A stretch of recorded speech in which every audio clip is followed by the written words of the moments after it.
Dear children, today I would like to bring your attention to chapter 23 of Unit 6 in your second book, Priesthood in Christianity.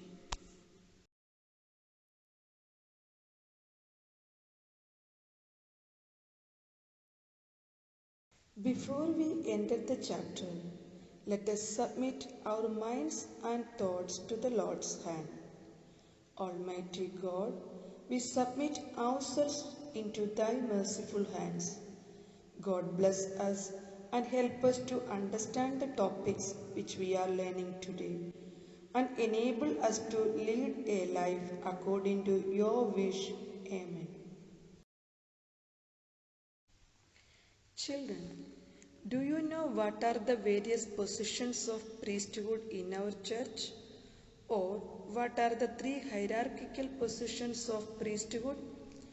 Yes, bishops or metropolitans, priests or kashisho, and deacons or shemshono.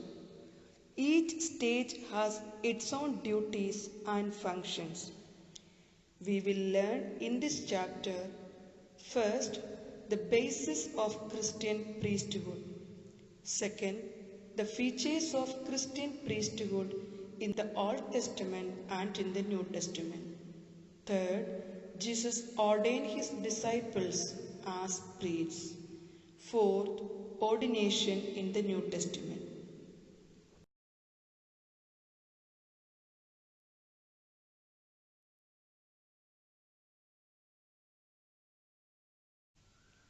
First, let us understand what is the basis of Christian priesthood. Jesus Christ is the basis of Christian priesthood.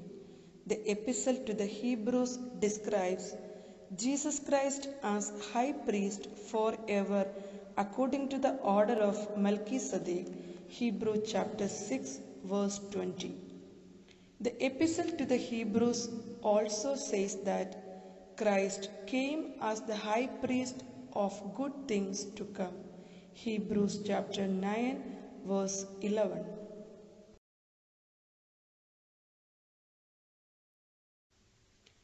Next, let us see the priesthood in the Old Testament and in the New Testament.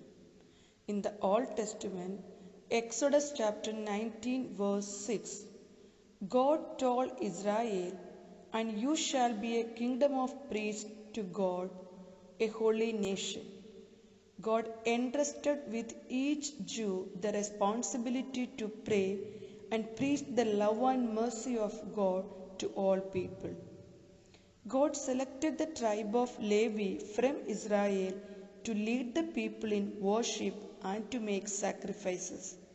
Children, do you know who were selected by God to lead the people of Israel from the tribe of Levi?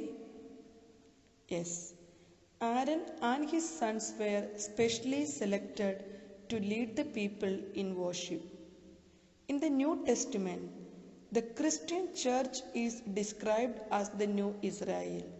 St. Peter, in his first epistle, chapter 2, verse 9, says, "But you are a chosen generation, a royal priesthood, a holy nation, his own people." The church got the dignity as the kingdom of priests.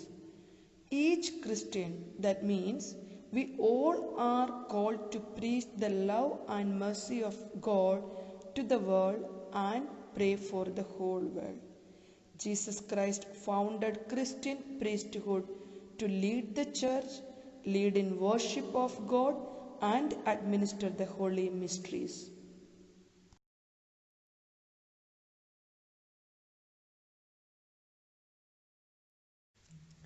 Jesus ordained his disciples as priests. Children, as we can see bishops and priests performing the holy sacraments for us, do you ever wonder from where they got this authority? Yes, it's from Jesus Christ. Jesus Christ gave this authority to his apostles, an apostle to the high priest, and high priest to the priests. Let us have a look at some Bible references to prove the existence of the above context. St. Matthew chapter 10 verses 1 and 2. Then Jesus summoned his 12 disciples and gave them authority over unclean spirits to cast them out and to cure every diseases and sickness. Here, Jesus Christ made his disciples partners in his mission and authority. Similarly, in St. Matthew chapter 18 verse 18, truly I tell you, whatever you bind on earth will be bound in heaven, and whatever you loose on earth will be loosed in heaven. Jesus Christ gave his disciples authority to absolve sins. Again, 1 Corinthians chapter 11 verses 24 and 25. This is my body that is for you. Do this in remembrance of me. In the same way he took the cup also after supper, saying, This cup is the new covenant in my blood.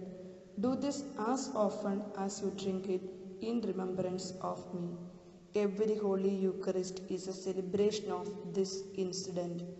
Jesus Christ instructed the disciples to continue his priestly ministry through the commandment, Do this in remembrance of me.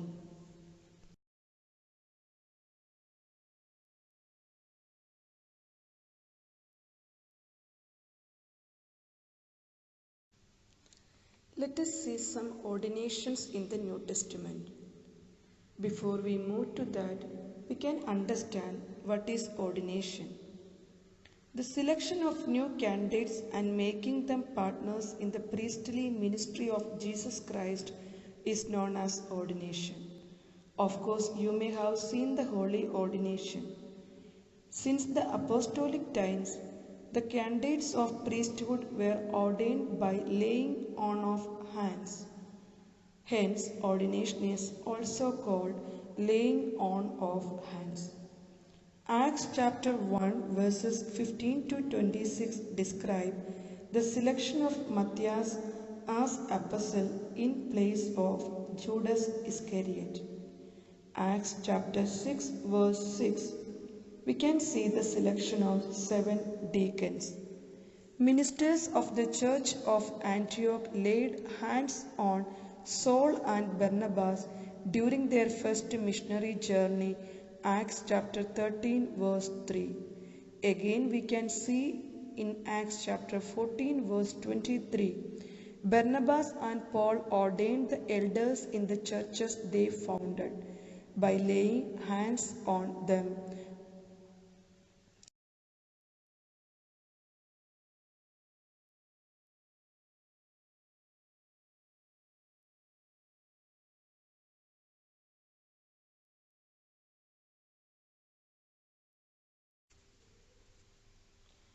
So, in concluding this chapter, let us have a glance at what we learned today. 1. Christian priesthood founded by Jesus Christ to sustain the unity and faith of the church. 2. In the Old Testament, Israel was called the kingdom of priests, whereas in the New Testament, the church got the dignity as kingdom of priests. 3. Jesus Christ gave the power and authority to the apostles, and apostle gave the leadership to the church directly. 4.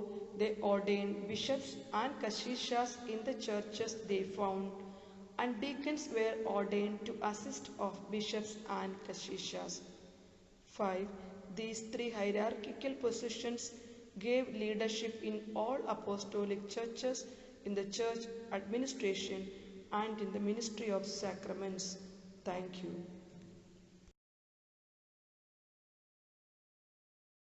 Subscribe now and press the bell icon. Never miss an update.